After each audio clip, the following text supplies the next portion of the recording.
Cloud Wally was different from all the other clouds. While her cloud friends were happy to lazily float across the sky, occasionally bringing some rain or snow, Wally was filled with curiosity. There must be more to life than just Pletcherhausen, she sighed one day. Pletcherhausen was a quaint little town with colorful houses, plenty of flowers, and a small river gently babbling through it. The other clouds loved it here, but Wally dreamed of adventure. She wanted to see the grand mountains, endless deserts, and deep oceans. One morning, a strong wind swept through the air. It was Breeze Boris, a well-known world traveler among the winds. "Hey, Cloud," Boris called out. "Fancy an adventure? I could carry you around the entire world." Wally didn't hesitate for a second. "Yes, I want to see the world." With a mighty whoosh, Boris swept her up and lifted her into the sky. Wally felt herself leaving Pletcherhausen behind, her fluffy heart pounding with excitement. The adventure had begun. "Hold on tight, Wally," Boris called out as he whisked her through the air at an exhilarating speed. Below them, fields and houses became smaller and smaller until they looked like tiny toy models. Wally was overwhelmed. "This is incredible. I can see everything." But Boris had no time for pauses. He raced onward, taking a sharp turn around a mountain, and sent Wally spinning into a whirlwind.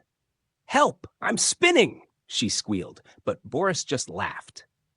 "That's all part of the fun." Suddenly, an eagle flew alongside Wally. He tilted his head and cawed. "Hey, little cloud, are you lost?"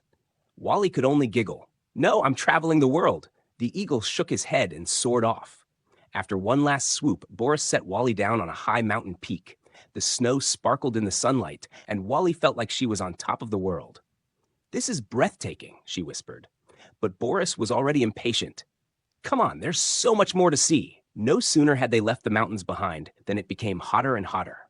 Below Wally stretched an endless golden desert. The sand dunes looked like waves rippling in the wind.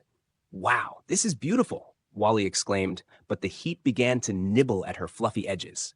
"I think I'm melting," she whimpered. Boris laughed. "Don't worry, clouds don't melt. But hold on tight, here comes a sandstorm gust." Suddenly, Wally was swept up in a tiny tornado, spinning wildly around. "Help!" she cried as she twirled faster and faster. Just when she thought she'd turn into a tiny puff of fluff, the tornado let her go. Wally floated away, a bit dizzy, but she couldn't help but giggle. "That was terrible and funny at the same time," Boris nodded. That was just a small taste. The world is full of surprises. After the scorching desert, they reached a vast blue expanse, stretching out to the horizon. "What's that?" Wally asked. "That's the ocean," Boris explained. "There's more water here than you can ever imagine." Wally was in awe. From above, the waves looked like tiny blue specks glittering in the sunlight. But suddenly, the sky grew darker. "Storm ahead," Boris warned. Wally watched as dark clouds began to tower in front of her. Lightning flashed and thunder rumbled. Before she knew it, she was caught in the chaos. Other clouds bumped into her, gusts of wind tugged at her, and a particularly grumpy lightning bolt growled. "Out of the way, little cloud!" Wally held on bravely, and eventually the sky cleared again. "That was the most thrilling adventure of my life," she said, breathless. Boris grinned. And that was just the beginning. After the storm, Boris led Wally over a gigantic city. "Wow, this is enormous," she marveled. Below her, skyscrapers reached into the sky, cars honked, and people bustled around like ants in the streets. "This is the biggest city I've ever seen," Wally exclaimed. Suddenly, she realized that all the whirling around had shaped her into something unusual. "Look, Mom, a heart-shaped cloud," a little boy called out from below. Wally turned red as a cloud could. "A heart? Oh, how embarrassing!" But the boy waved at her happily, and Wally felt a surge of pride. "Maybe I'm the most beautiful cloud they've ever seen," she said, floating gracefully over the city. Boris chuckled. "Well, now you're famous." After all her adventures, Wally began to feel tired. "Boris, can you take me home?" she asked quietly. The wind nodded. "Of course, but one thing's for sure, the world will always be here, waiting for you to discover more." Together, they flew back to Pletcherhausen. Along the way, Wally thought about everything she had experienced. The hot dunes of the desert, the wild storm over the ocean, and the bustling city. She felt stronger and braver than ever before.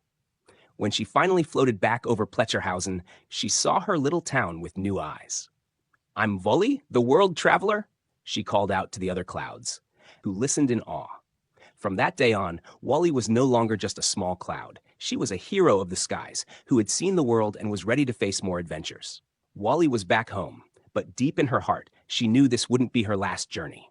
Her cloud friends eagerly listened as she told stories of far-off lands, wild storms, and friendly humans. She had learned that the world is full of wonders for those brave enough to explore it. And Wally? She floated happily in the skies over Pletcherhausen, always ready for the next great breeze to carry her back out into the wide, wide world.